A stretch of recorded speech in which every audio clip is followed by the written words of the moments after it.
Girl, you have to help me satisfy my husband. I honestly can't take it anymore. Recently, my wife couldn't handle my intensity anymore and went crying to her best friend for help. Wanting to ease the tension between us, her bestie decided to come to our house alone. She showed up in a sexy short dress that barely contained her curves. So I hear you're pretty wild, huh? Let me see what all the fuss is about. My name is Cole Griffin. After 5 years of marriage, my body suddenly went through a second round of development. The growth down there was nothing short of astonishing, and with it came an insatiable appetite. I found myself wanting it 7 or 8 times a day. At first, my wife was thrilled with the change. Every night brought her to the brink of exhaustion in the best way possible. But gradually, I kept growing, and she couldn't handle me anymore. Stop, please, I can't take anymore. You're going to break me. She'd beg me through tears, but I was desperate with need. The urge was unbearable. I'd end up pressing her against the wall, taking what I had to have. Then came the day she finally snapped. Crying, she demanded a divorce. When I refused, she packed up and moved in with her best friend. Days passed. No sign of her coming home. I was going out of my mind. Every night, I'd be so hard I thought I'd explode. The ache was torture. Her best friend caught wind of what was happening. Curiosity got the better of her. Claiming she wanted to help patch things up between us, she showed up at my place ready, it seemed, to offer a different kind of relief. The night she arrived, I was pacing the living room, restless and on edge. The doorbell rang. My heart leaped, finally. My wife had come home. After days of pent-up frustration, I'd finally get some release. But when I opened the door, it wasn't my wife standing there. It was Ramona Lincoln, my wife's best friend. She wore a tight black bodycon dress that hugged every curve. Her breasts strained against the fabric, full and round, impossible to ignore. The hem barely grazed her thighs, leaving her long, slender legs on full display, sheer black stockings giving way to a teasing glimpse of bare skin at the top. I stood there, stunned. My body reacted instantly. I'd been expecting my wife, so I'd answered the door in nothing but loose shorts. The tent I was pitching was unmistakably obvious. Ramona's eyes went wide. You really did grow again. That's bigger than a beer bottle.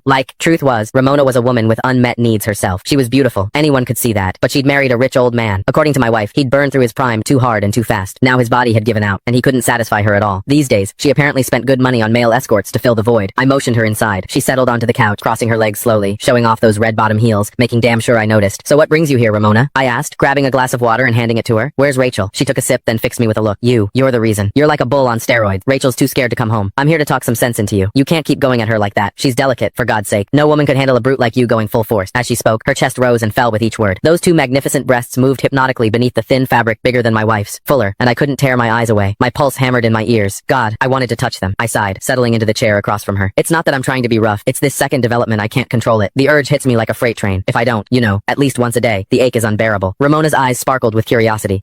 She leaned forward. Men can have second growth spurts, so you're bigger now than before? Can I see? She looked at me earnestly, like it was the most natural request in the world. My heart skipped. Was she serious? You don't just show something like that to your wife's best friend. I don't think that's appropriate, I stammered, even as my mind raced with possibilities. Ramona waved off my hesitation like it was nothing. What's the big deal? This is practically a miracle. I just want to witness it for myself, she insisted, and insisted. Finally, I stopped pretending. Right there in front of her, I slowly pulled down my shorts. I'd never exposed myself to another woman before. The thrill of it was electric. Her hot gaze locked onto me, and that strange, illicit excitement only grew. Ramona had clearly spent time with plenty of male escorts, because she didn't blush, didn't flinch either. If anything, hunger flickered in her eyes.